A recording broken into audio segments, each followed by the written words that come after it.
Bonjour, bonjour à toutes et à tous. Effectivement, j'ai le privilège, mais aussi la responsabilité, comme ça a été dit, d'apporter la parole. Et mesurant la responsabilité, je voudrais tout simplement commencer par prier. Seigneur, je te remercie, Seigneur, de ce que nous pouvons passer du temps dans ta présence ce matin. Seigneur, merci pour ta présence. Merci pour ton Esprit Saint, Seigneur, et que vraiment ton Esprit puisse encore continuer de se mouvoir, Seigneur, durant la suite de ce culte, Seigneur, au travers de l'annonce de ta parole, Seigneur. Amen. Alors, je voudrais ce matin m'arrêter avec vous sur un psaume composé par David. Un psaume que David a composé après que Dieu lui ait parlé, qui lui ait parlé au plus profond de son cœur. Un psaume qui inspiré, où David, avec courage et avec humilité, doit faire face aux choses qui sont pourtant les pires de sa vie et qui sont encore tapies dans les profondeurs de son cœur. Un psaume qui est en même temps, et c'est ça qui est particulier, est rempli d'espérance et de confiance envers Dieu, vous voyez. Et un psaume qui me semble être une source d'inspiration pour tout croyant, c'est-à-dire pour nous tous ici, qui sommes peut-être déjà chrétiens, et aussi pour tous ceux qui ne le sont pas encore, parce que ce psaume, qui est une prière que nous allons voir ensemble, est comme une porte d'entrée pour entrer dans le royaume, et une porte pour, à chaque fois qu'on fait des faux pas, ce qui malheureusement nous arrive, eh bien, de revenir encore et encore. Alors le psaume dont il est question, c'est le psaume 51.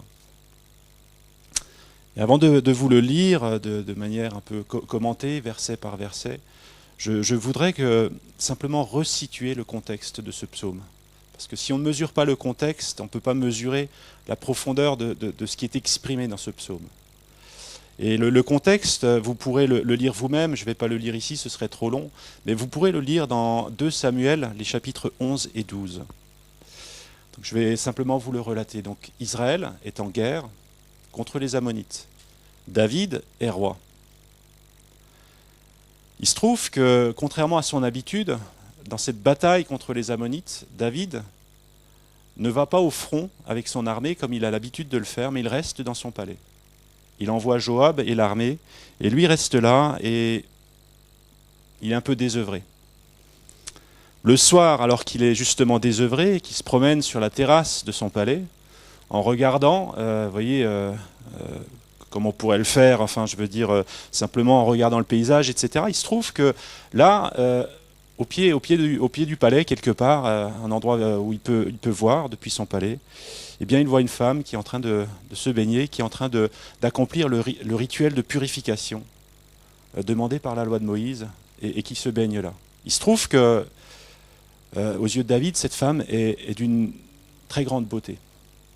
Et du coup, il l'a fait appeler. Vous voyez, il l'a fait appeler, et il décide de coucher avec elle. Il commet ainsi l'adultère, tout en abusant de sa position d'autorité. Et pourtant, la loi donnée par Moïse, que David, je suis sûr, n'ignorait pas, est très claire sur le sujet. L'adultère est une abomination aux yeux de Dieu. Mais vous voyez, David, dans sa lancée, on a l'impression qu'il ne se pose pas de questions, qu'il est complètement insensibilisé à toutes ces choses, et appâté qu'il est par sa convoitise, eh bien, il plonge. Il se trouve que cette femme, elle est femme d'un des soldats qui est au front, lui. Et que il se trouve également que cette femme, Bathsheba, c'est son nom, eh bien, elle va faire prévenir David qu'elle est tombée enceinte suite à cet acte. Alors là, ça devient l'embarras pour David. Parce que, vous voyez, il pouvait se dire, bon, personne n'en saura rien. Sauf que le mari de cette femme étant au front, par quel moyen serait-elle devenue enceinte? Alors que fait David quand il apprend cette nouvelle embarrassante, qui est comme un cri de détresse de cette femme qui lui est envoyée, qui, elle, n'y est pour rien? Est-ce qu'il y a une trace de regret? Est-ce qu'il y a une trace de, vous voyez, où sa conscience tout d'un coup reprend vie et lui dit, mais David, qu'est-ce que tu as fait? Mais qu'est-ce que tu as fait? Eh bien non. Au contraire, qu'est-ce qu'il fait? Il prépare un stratagème. Ce stratagème consiste à demander, à envoyer un messager pour ordonner à Joab, le chef de l'armée sur le front, de renvoyer Uri, le mari de Bathsheba, de le renvoyer à Jérusalem, sous prétexte que David puisse prendre des nouvelles de l'armée. Voyez, prétextes qui ne sont que superficiels, puisque son intention, au fond, c'est que Uri, retournant à Jérusalem, eh bien, finalement, rentre chez lui également, et voyez, passe du temps avec son épouse, en espérant que, ils aient des relations, et que ça solutionnera le problème de David, de savoir, eh bien, cet enfant, d'où vient-il? Alors, on voit ici un peu toute l'hypocrisie. Toute l'hypocrisie qui est à l'œuvre, qu'on voit dans le cœur de David. Mais je cite ici David, non pas dans le but de pointer du doigt David, mais dans le but de réaliser que les mêmes mécanismes peuvent être à l'œuvre dans chacun de nous. C'est le cœur humain. C'est à ce titre-là que je souhaite qu'on s'attarde ici sur l'exemple de David, qui est un exemple qui peut peut-être sembler extrême, mais qui en potentiel est en germe en chacun de nous. Puisque ça a déjà été dit à plusieurs reprises, entre le pire des pécheurs et peut-être chacun d'entre nous, il n'y a que parfois l'ombre d'une circonstance. Vous voyez, David, il y avait des choses qui n'étaient pas réglées dans son cœur. Et c'est l'ombre de cette circonstance où il était sur le toit de son palais, où il n'était pas sur ses gardes, où il a chuté, mais d'une hauteur vertigineuse. Et donc, on voit ici l'hypocrisie et les mobiles cachés qui peuvent animer le cœur humain. Sous prétexte de prendre des nouvelles de l'armée, ce qui est tout à fait légitime pour le roi, ce qui est tout à fait louable pour le roi, on voit en fait que derrière ces apparences se trouvent des mobiles cachés qui sont bien différents et bien moins louables. Et dans ce que l'on voit ici, c'est que David semble en total, je veux dire en total, il n'est pas du tout en contact avec la réalité intérieure de son cœur, et tout ce qu'il cherche à faire, c'est de préserver les apparences. C'est que les apparences qui l'intéressent. L'état de son cœur lui incombe peu. Tout ce qu'il veut, c'est sauver la face. Puisque si Uri vient, si Uri couche avec sa femme, si du coup David se trouve, entre guillemets, si je peux dire, disculpé pour être le père de cet enfant, eh bien, ça suffit à David. En ignorant et en faisant abstraction de tout ce qui peut se passer dans son cœur. Et vous voyez, c'est parfois, il faut parfois se poser la question, dans nos mobiles, quels sont nos vrais mobiles, nos vraies intentions? Est-ce qu'on se soucie de l'apparence, ou est-ce qu'on est en contact, en prise avec la profondeur de ce qui se passe dans notre cœur? Ici, ce n'était pas le cas pour David. Ce qui se déroule ensuite, c'est que malheureusement, mais c'est bien souvent ainsi, le plan ne se déroule pas comme David l'avait imaginé. Parce que figurez-vous que Uri, cet homme, ce soldat, qui, quand bien même il revient du combat, et il n'a pas dû revenir depuis un certain temps, puisque entre le moment où David a couché avec Bathsheba et le moment où Bathsheba lui fait annoncer qu'elle est enceinte, je pense qu'il y a eu un peu de temps. Eh bien, le plan ne se déroule pas du tout comme David l'avait prévu, parce que cet homme, vous voyez, lorsqu'il a rendu compte à David, lorsqu'il a donné les nouvelles du front à David, le soir, quand David lui dit « mais rentre chez toi », eh bien cet homme, il choisit de rester et de dormir à la porte du palais.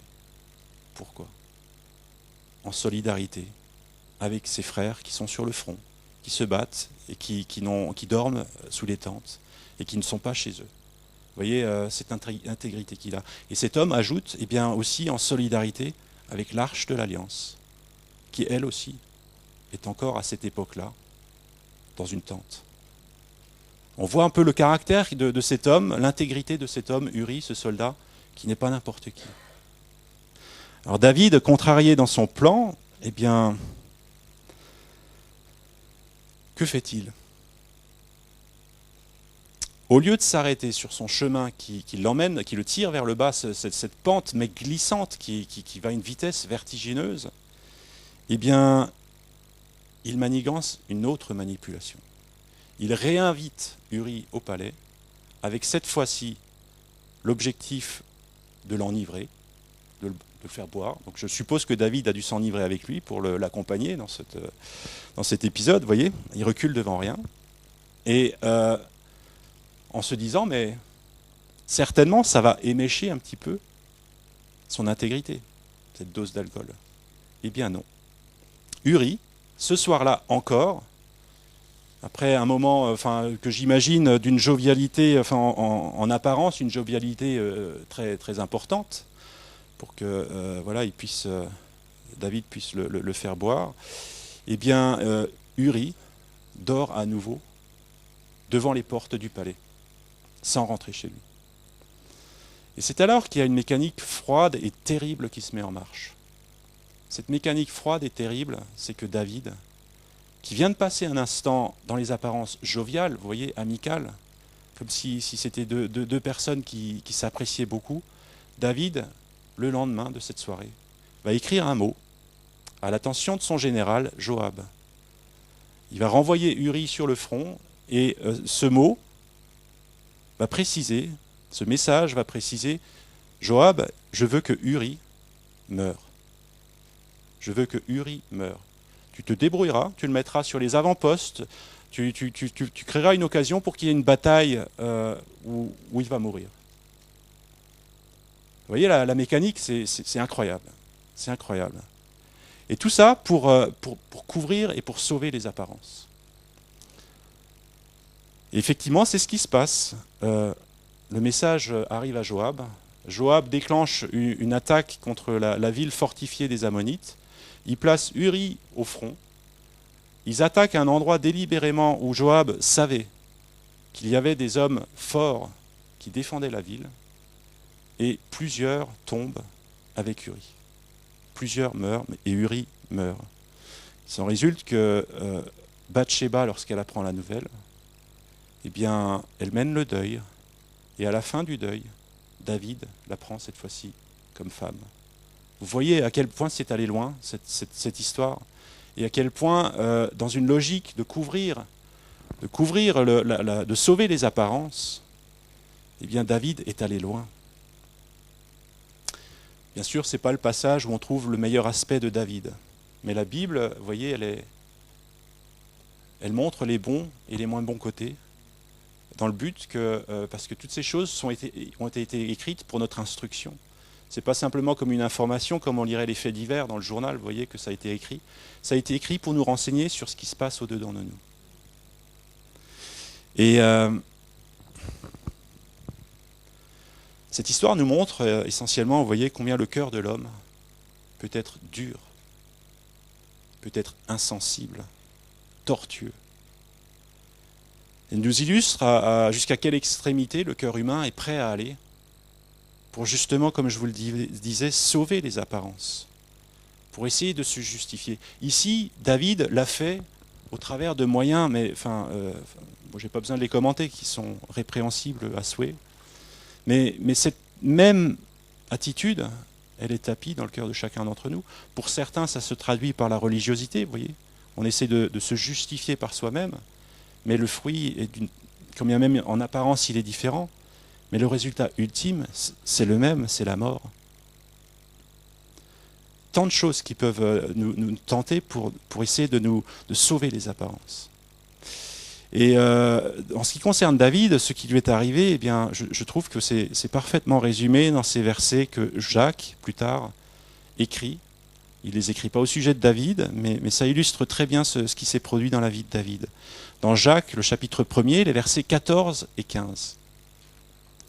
Jacques dit « Mais chacun est tenté quand il est attiré et amorcé par sa propre convoitise. » Vous voyez, cette convoitise qui était probablement là, sous-jacente dans le cœur de David, et son regard a été attiré lorsqu'il était sur le toit de son palais, et là il y a eu cette amorce, parce qu'il n'a pas résisté, il n'a pas combattu contre cette convoitise. Et le verset 15 nous décrit toute la suite du processus que j'ai pris la peine de vous détailler. Puis la convoitise, lorsqu'elle a conçu, enfante le péché. Le péché, c'est ce que David, qu'il a commis l'adultère avec Bathsheba. Et le péché, étant consumé, produit la mort. Et vous voyez à quel point la mort jalonne ce chemin, puisqu'il y a même des personnes qui sont mortes physiquement, dans ce cas précis, sans parler de cet esprit de mort aussi qui vient qui est rentré dans le cœur de David à ce moment-là. Donc des conséquences physiques et des conséquences spirituelles importantes. Et quand bien même les apparences furent sauves, David resta ensuite avec ce poids. Ce poids sur sa conscience pendant tous les mois de la grossesse de Bathsheba. Et l'enfant est né, l'enfant étant né, c'est-à-dire que David a vécu avec cela pendant 9 mois au moins, plus même puisque l'enfant est né. Eh bien, Dieu, qui est resté silencieux pendant tout ce temps, non pas d'un silence approbateur, vous comprendrez bien, mais de ce silence que Dieu, où il y a cette distance que Dieu essaie de faire sentir pour essayer de ramener le cœur de David. Et on voit David qui reste sans action, sans réponse, à ce poids qui pourtant est présent sur sa conscience. Dieu qui n'abandonne pas, qui reste bienveillant, qui reste miséricordieux, eh bien il envoie Nathan, le prophète Nathan. Et vous pourrez lire ça dans 2 Samuel 12. Il l'envoie vers David pour lui parler de cette situation. Et la manière de laquelle Dieu s'y prend pour parler à David de cette situation est remarquable aussi. Vous voyez, Nathan, il vient avec un message de la part de Dieu, et c'est Dieu qui lui a inspiré. Et Dieu, ce qui lui a inspiré, c'est ce message qui avec un tact et une douceur, vient, mais pour toucher du doigt cet abcès qui est là dans le cœur de David. Et la manière à laquelle ça se passe, c'est que Nathan vient pour raconter une histoire à David. Il dit, il y avait un homme qui était riche, qui avait beaucoup de brebis. Je ne sais plus, peut-être que c'était même un roi, je ne me rappelle plus comment c'est écrit dans le texte. Et cet homme reçoit un voyageur. Il y a un voyageur qui vient vers lui. Cet homme qui, dans cette tradition d'hospitalité du Moyen-Orient, eh bien, il veut faire bon accueil à son invité.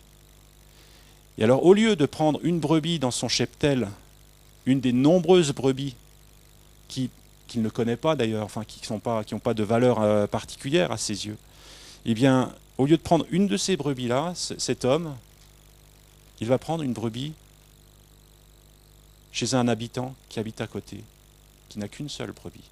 Cette brebis que cet homme chérit, cette brebis qui dort dans sa maison, cette brebis que Nathan explique est comme sa fille.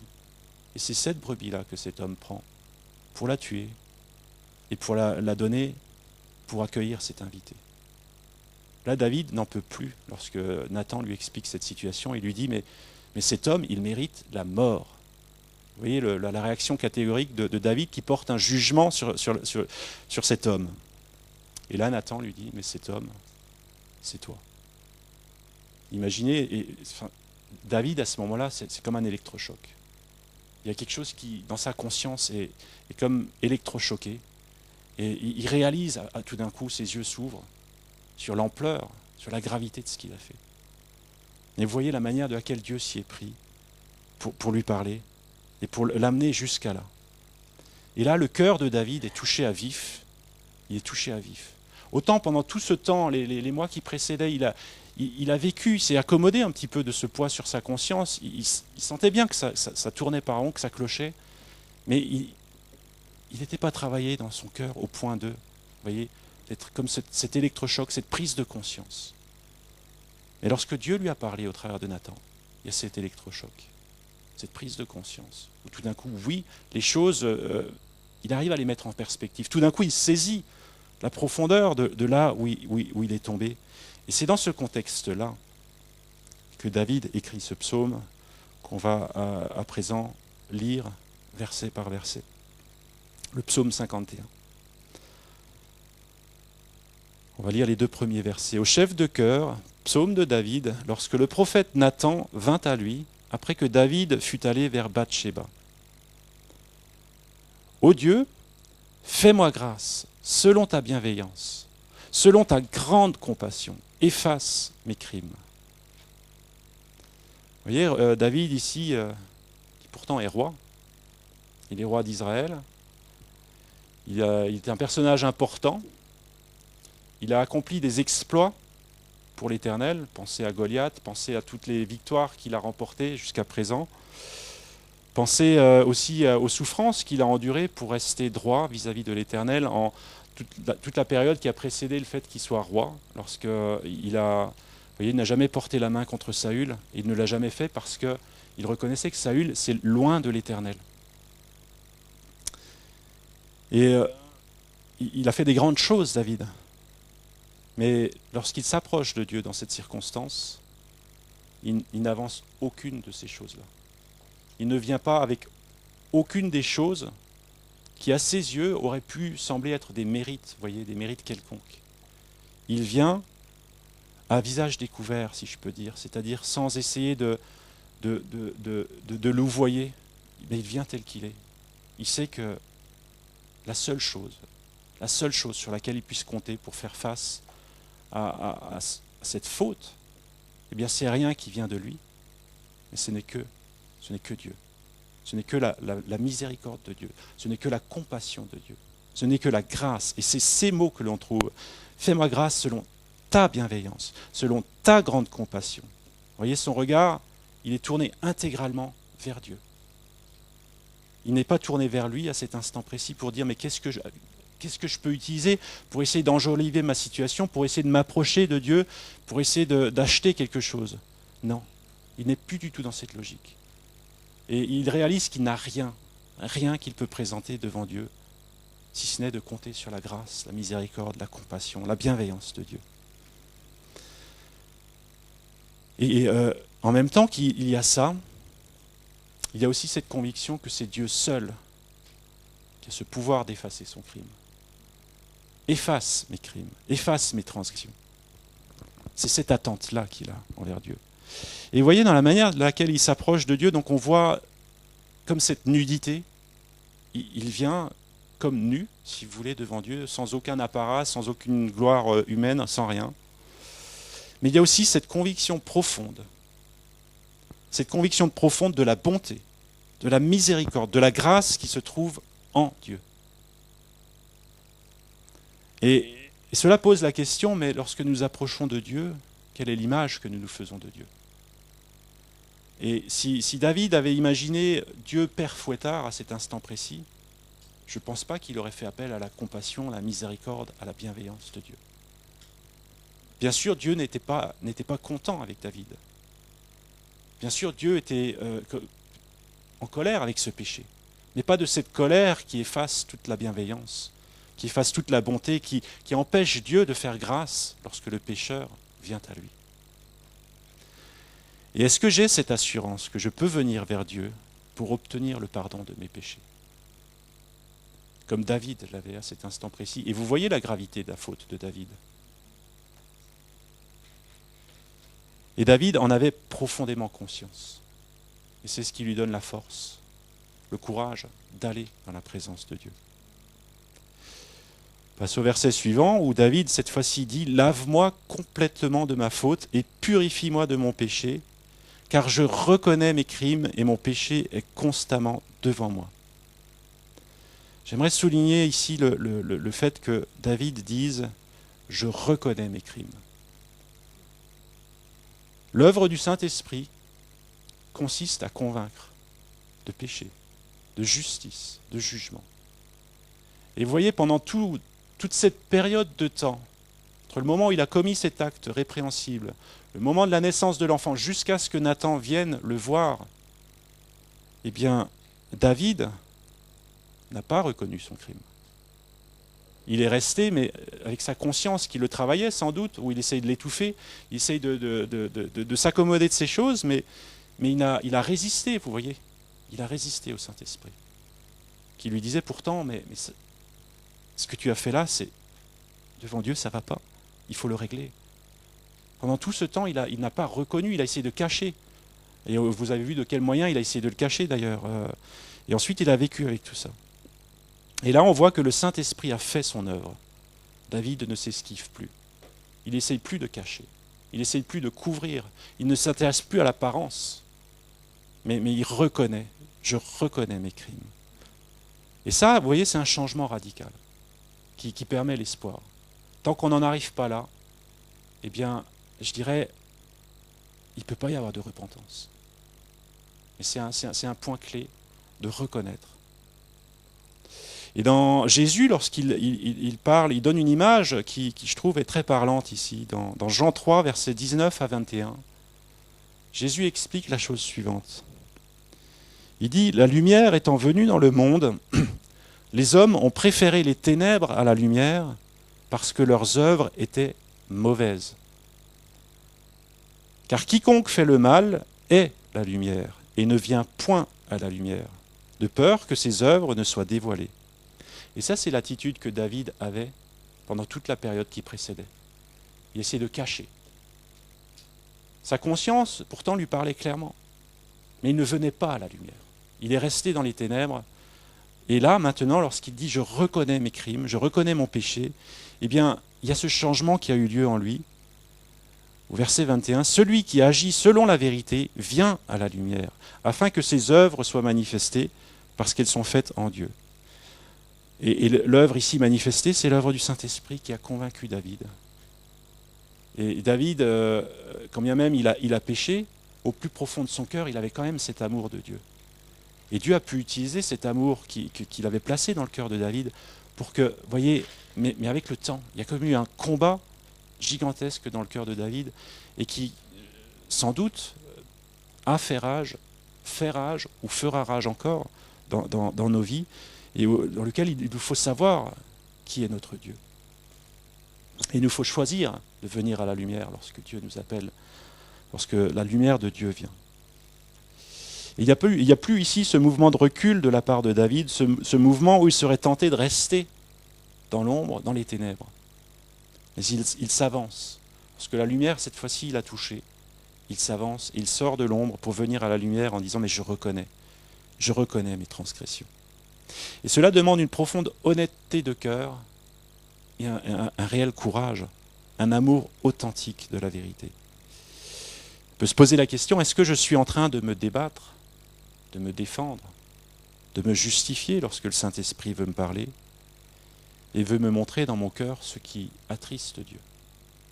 Ou bien au contraire, est-ce que j'ai cette attitude où lorsque la lumière vient, eh bien je sors de l'ombre afin que la lumière puisse m'envahir complètement? Deuxième point que j'aimerais souligner dans ce verset, rassurez-vous, je ne serai pas aussi long sur tous les versets. Mon péché est constamment devant toi, c'est ce que dit David ici. Depuis le jour où son pied s'est égaré jusqu'au moment où le psaume a été composé, en sortant du plus profond de ses entrailles, vous voyez, il y a eu un cheminement. Et David, je veux dire, il ressassait sans cesse ce péché. Et comme je l'ai dit, sa conscience était travaillée. Il y avait ce quelque chose en lui qui était troublé, ce quelque chose ça clochait dans sa vie. Il s'en rendait compte, mais il ne voulait pas reconnaître qu'il fallait régler cette situation. Et constamment, vous voyez, le péché était devant lui. Il y a eu cette œuvre de brisement. Ce laps de temps, finalement, vous voyez, c'est 9 mois plus, eh bien, ça correspond à ce temps où Dieu a fait une œuvre dans les profondeurs du cœur de David, une œuvre de brisement, où constamment il avait le péché devant ses yeux, il ne pouvait pas l'écarter, il ne pouvait pas s'en débarrasser, il n'arrivait pas à l'étouffer, il n'arrivait pas à le laver, et il a dû essayer plein de choses probablement pour essayer de se sortir de cela, mais rien n'y faisait, constamment le péché était devant lui. Et ça a été une œuvre salutaire, je pense, pour préparer David à accueillir aussi la parole de Nathan. Alors, y a-t-il des domaines dans nos vies où le Saint-Esprit essaye de nous parler, où il y a quelque chose qui constamment, il essaye de nous travailler? Eh bien, arrêtons de résister. Et David, qui pourtant est un homme selon le cœur de Dieu, vous voyez, ça lui a mis un certain temps. Je ne dis pas ça pour dire qu'il faut que ça nous prenne du temps aussi, parce que ce temps-là, il a été épouvantable pour lui. On passe au verset suivant. J'ai péché contre toi seul, et j'ai fait le mal à tes yeux, en sorte que tu seras juste dans ta sentence, sans reproche dans ton jugement. Cette phrase, elle a quelque chose d'étonnant. Parce que vous voyez, David, il est responsable de la mort de Uri et des autres soldats qui sont morts à ses côtés. Et lorsqu'il dit, mais j'ai péché contre toi et toi seul, Dieu, on a l'impression, mais Uri et tout ça, où est-ce qu'il est Uri? Mais en fait, il faut bien comprendre, ce que David réalise ici, c'est que de manière ultime, celui qui est toujours le plus offensé, le plus meurtri par nos péchés, c'est Dieu. C'est Dieu. Il peut y avoir toutes les autres conséquences. Mais de manière ultime, celui devant un qui, un jour, il nous faudra rendre compte, c'est bien devant Dieu. Il y a ce regard vertical de David qui lui permet de saisir que la conséquence ultime de son péché, eh bien, c'est devant Dieu qu'il aura des comptes à rendre. De mesurer, vous voyez, il y a des comptes à rendre devant Dieu. Et de mesurer qu'un jour, eh bien, nous aurons tous des comptes à rendre devant Dieu.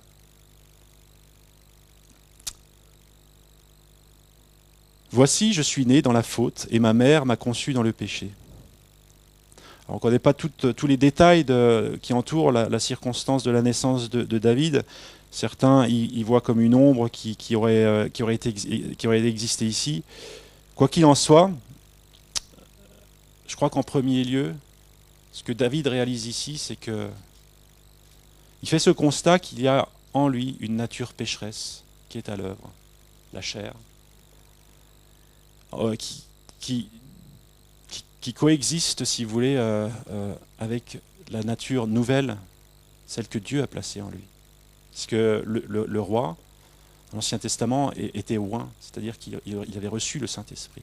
Il y avait ces deux natures qui coexistaient en lui, et il a eu le temps de s'en rendre compte, et il a mesuré que cette nature pécheresse, elle était à l'œuvre dans sa vie depuis le jour de sa naissance. Donc il mesure finalement ici qu'il y a comme quelque chose de corrompu dans sa vie, quelque chose qui relève de cette déchéance, le fait d'être déchu. Déchu, et ça c'est ce qui s'est passé au Jardin d'Éden. Il y a cette nature pécheresse qui est inscrite dans le plus profond de chacun de nos cœurs, depuis le jour de notre naissance, que nous le voulions ou que nous ne le voulions pas. Et David s'en est rendu compte. Il y a cette corruption qui agit et qui pousse à cette folie qui est animée par la rébellion, qui est animée par la contestation, qui est animée par la prétention qu'il y a dans le cœur de l'homme, cet orgueil de penser savoir mieux que le Créateur. Il y a cette folie qui est attachée au cœur de l'homme et qui est comme une tache indélébile, une tache noire indélébile dans le cœur de l'homme, depuis la chute du Jardin d'Éden. Et au verset 6, ce que dit David, c'est il dit « Mais tu prends plaisir à la vérité dans le fond du cœur, au plus secret de moi-même, au plus secret, au plus profond de moi-même, fais-moi connaître la sagesse. » Et on trouve une prière, comme une prière en réponse à ce constat que, vous voyez, cette déchéance, cette corruption qui est là, qui est agissante dans le cœur, et qui le fait contester, qui le fait résister, qui lui fait faire des choses qu'il reconnaît comme étant répréhensibles. Et il prie, il fait cette demande à Dieu de restaurer les choses. Au plus profond de moi-même, fais-moi connaître la sagesse.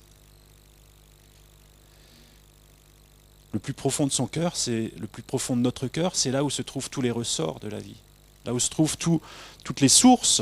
Et viens me toucher, ô Dieu, dans ce centre névralgique, là où la corruption, là où cette tache est là, cette tache sombre, qui m'empêche, et qui est comme un obstacle entre toi et moi.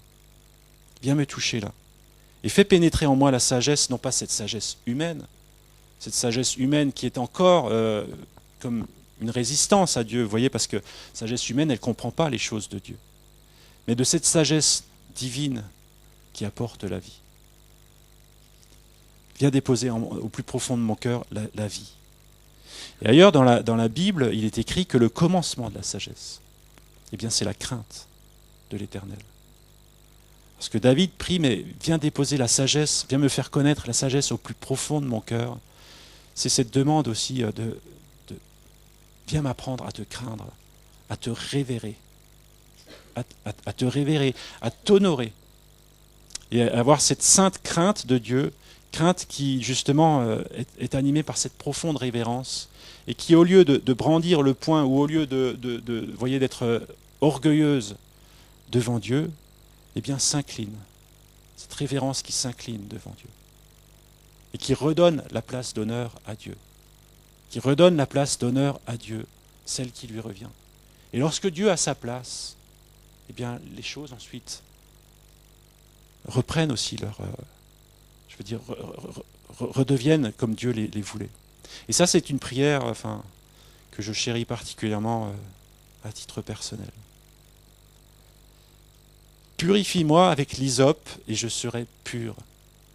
Lave-moi et je serai plus blanc que la neige. Ici, cette référence à l'hysope pour être purifié, ça fait référence, et c'est un symbole vraiment, à quelque chose dans l'Ancien Testament, un rituel de purification que Dieu avait instauré au travers de Moïse, qui se trouve dans Lévitique. Je ne vais pas vous le lire, je vais simplement vous relater dans Lévitique 14, et versets 2 à 8. Et ça traite de la manière de laquelle un homme lépreux pouvait être purifié. Un homme lépreux guéri pouvait être purifié. Il faut savoir, il faut réaliser que donc dans ce symbole, ce qui se trouve derrière, c'est toute cette allusion à la lèpre. La lèpre qui a cette double peine, si je peux dire, de causer déjà les souffrances physiques à la personne qui est atteinte de la maladie, cette maladie qui ronge les membres, et, qui défigure, qui altère le corps, une souffrance déjà qui serait trop. Mais à ça se rajoute que pour des mesures sanitaires, les personnes qui souffraient de la lèpre, elles étaient exclues du camp, pour éviter la propagation, pour éviter qu'il y ait la contagion au sein du peuple. Une double peine, vous voyez. Et ces lépreux, ils vivaient à l'extérieur du camp. Ce qui, à l'époque où le commandement a été donné, il faut imaginer le peuple d'Israël qui est nomade avec le tabernacle au milieu du camp, tout le camp des Israélites autour et les lépreux en dehors. Donc, on peut presque dire éloigné de la communion, enfin même on peut le dire, éloigné de la communion avec les frères et sœurs et privé aussi de la présence de Dieu. Et David, lorsqu'il dit « purifie-moi avec l'hysope », c'est à ça qu'il fait allusion. Il sent bien qu'il est comme en dehors du camp, en dehors de la présence de Dieu, en dehors de cette communion avec ses frères et sœurs. Il y a quelque chose qui est venu comme un mur de séparation où il se sent coupé. Et quel était le rite de purification qui était dit dans Lévitique 14, versets 2 à 8 ? Eh bien, il fallait que le sacrificateur prenne une branche d'hysope, prenne 2 oiseaux, qu'il en tue un, qu'il prenne le sang de cet oiseau et qu'il en fasse l'aspersion sur le malade, si ce malade était reconnu guéri. Et alors, ce qu'il en résultait, c'est que ce lépreux pouvait réintégrer le camp.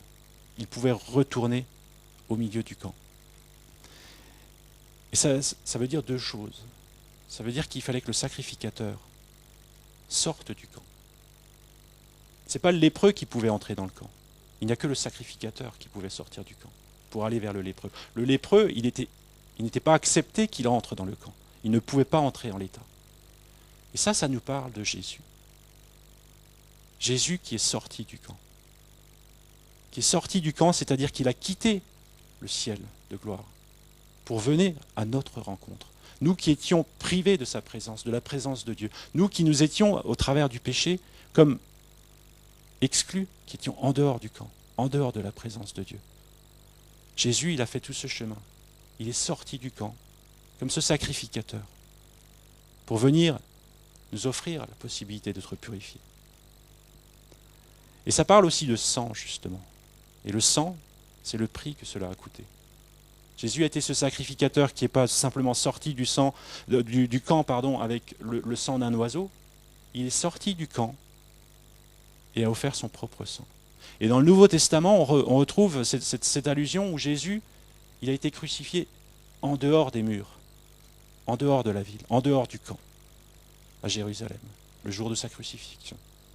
Et il y a toute cette symbolique qui est tellement riche et où David la touche du doigt ici tellement profondément, où il sait qu'en tant que pécheur, en tant que lépreux du cœur, si vous voulez, cette maladie qui affecte le cœur, le péché qui est comme cette lèpre qui ronge, qui défigure, qui altère ce que Dieu a créé, eh bien, il sait qu'il n'a pas cette possibilité de rentrer dans le camp. Il faut que le sacrificateur vienne vers lui, avec l'hysope et le sang. Et voyez la richesse de ce que David mesure ici prophétiquement et qui nous parle d'autant plus que nous connaissons ce qui s'est passé avec Jésus. Il y a cette assurance dans le cœur de David que oui, Dieu est celui qui peut à partir de son cœur noir, de son cœur sombre, ténébreux, eh bien, recréer un cœur pur. Lave-moi et je serai plus blanc que la neige. De ce cœur qui est noir de péché, il sait, David a cette confiance, cette espérance. Et vous voyez en quoi c'est un psaume d'espérance. David a cette espérance que oui, Dieu est capable de le rendre plus blanc que la neige. Cette blancheur éclatante et pure de la neige. Il a cette assurance que oui, Dieu peut le faire réintégrer le camp. Et à partir de là, il y a quelque chose qui commence à poindre au verset suivant.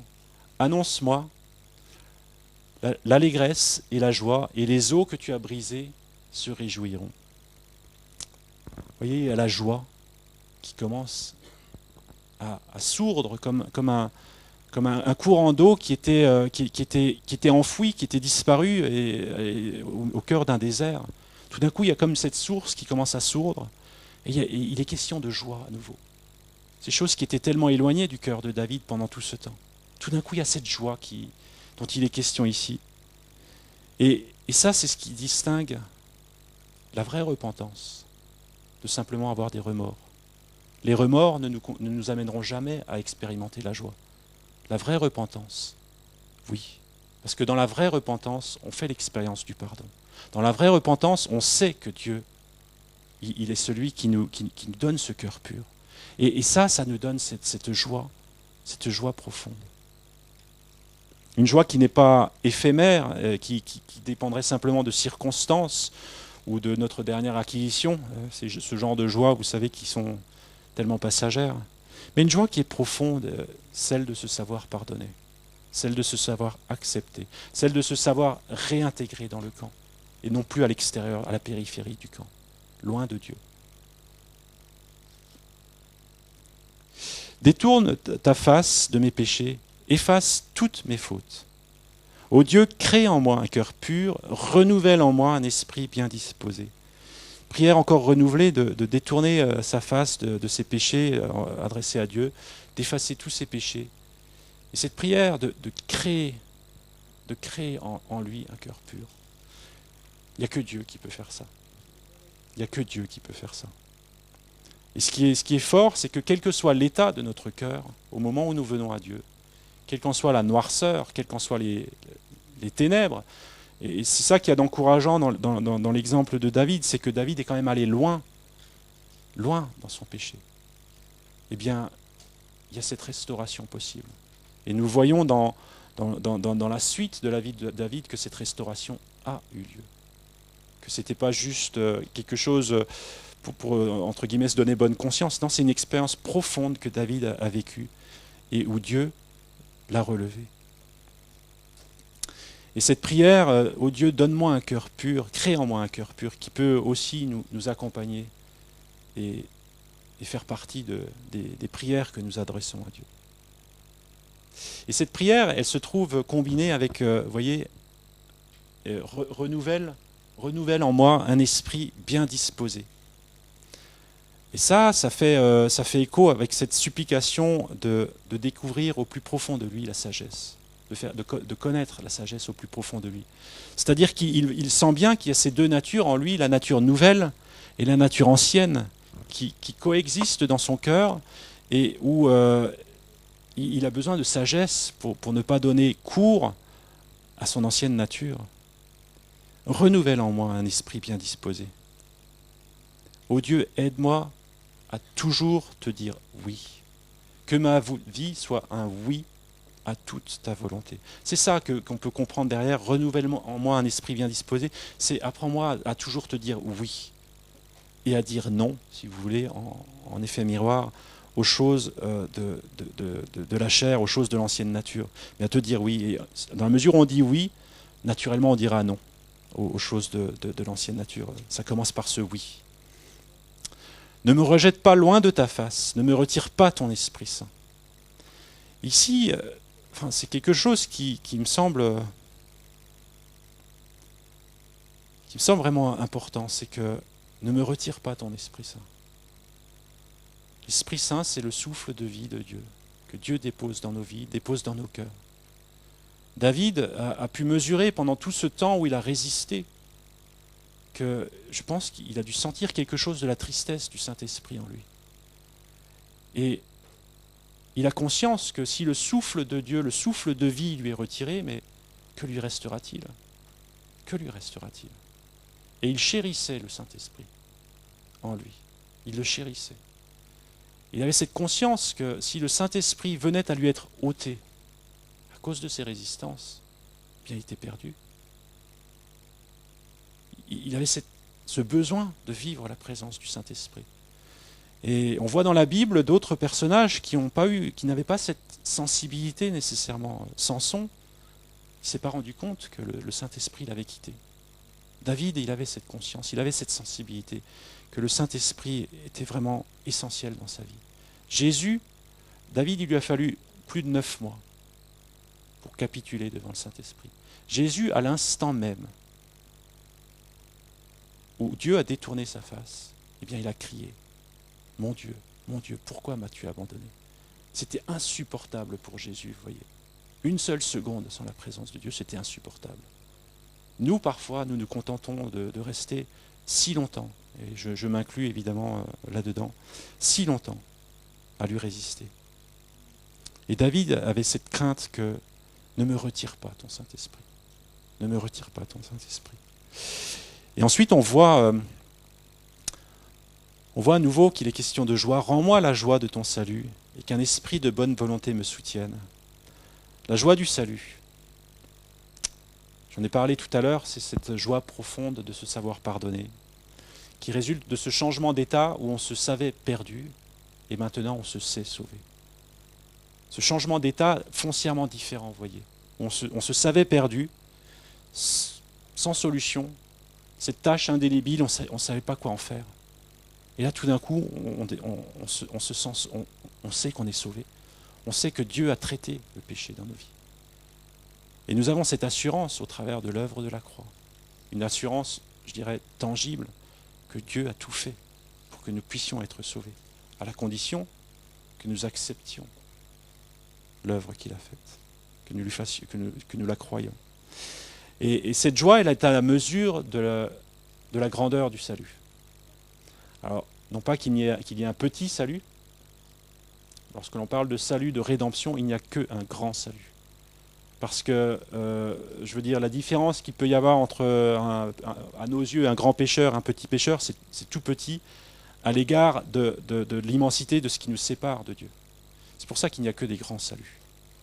La question, c'est à quel point je réalise de la profondeur de laquelle j'ai été tiré.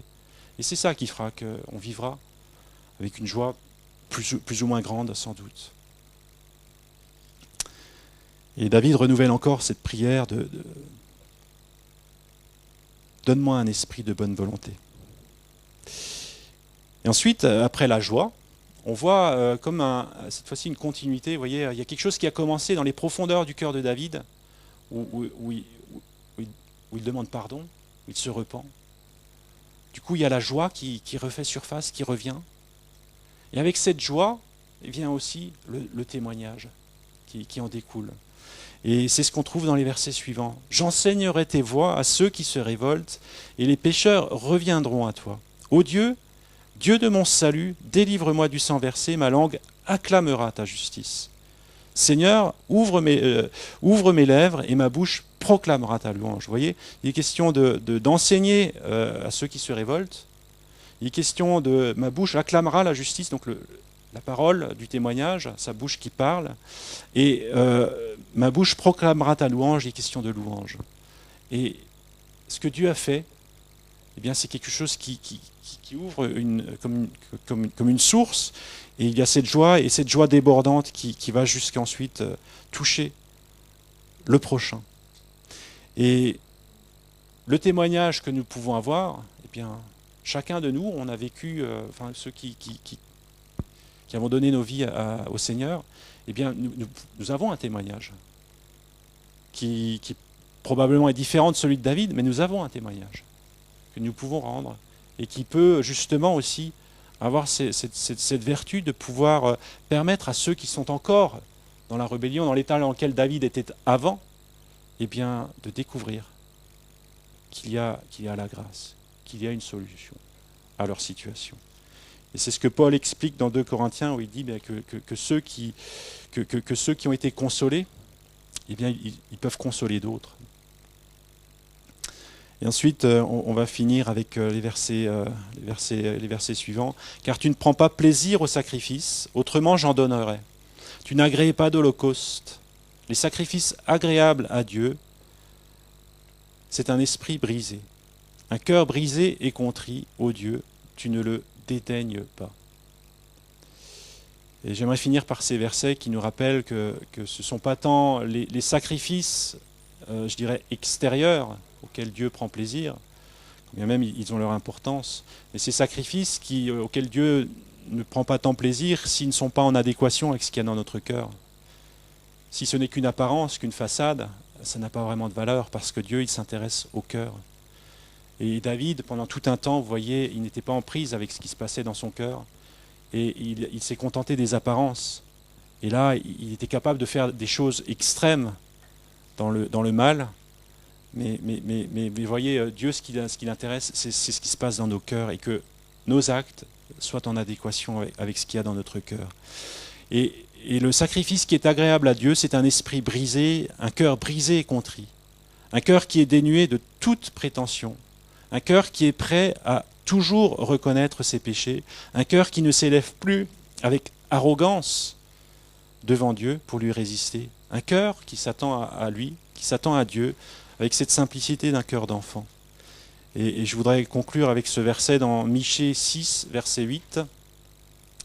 Michée 6, verset 8, où le prophète dit « On t'a fait connaître, ô homme, ce qui est bien, et ce que l'Éternel demande de toi, c'est que tu pratiques la justice, que tu aimes la miséricorde, et que tu marches humblement devant ton Dieu. » Ce humblement devant ton Dieu, pour moi, c'est le fruit de cet esprit brisé, de ce cœur contrit.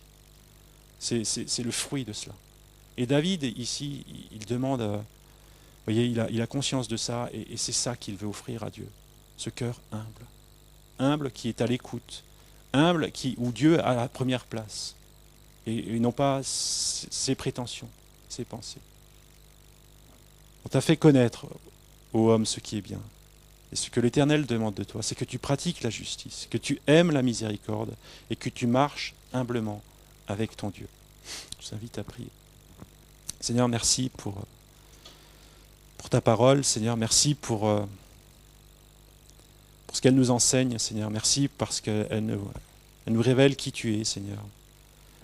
Elle nous permet de te connaître, Seigneur. Toi qui es ce Dieu infiniment bon, bienveillant, miséricordieux, lent à la colère, Seigneur, patient, Seigneur.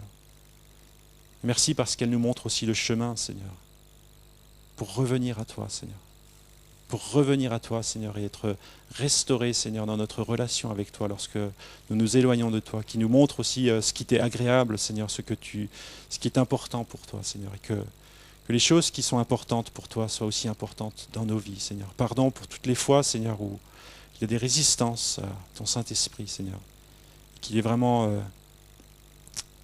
cette docilité, cette simplicité, cette humilité, Seigneur, qui grandissent en nous, afin que toi tu grandisses et que nous diminuions, Seigneur. Amen.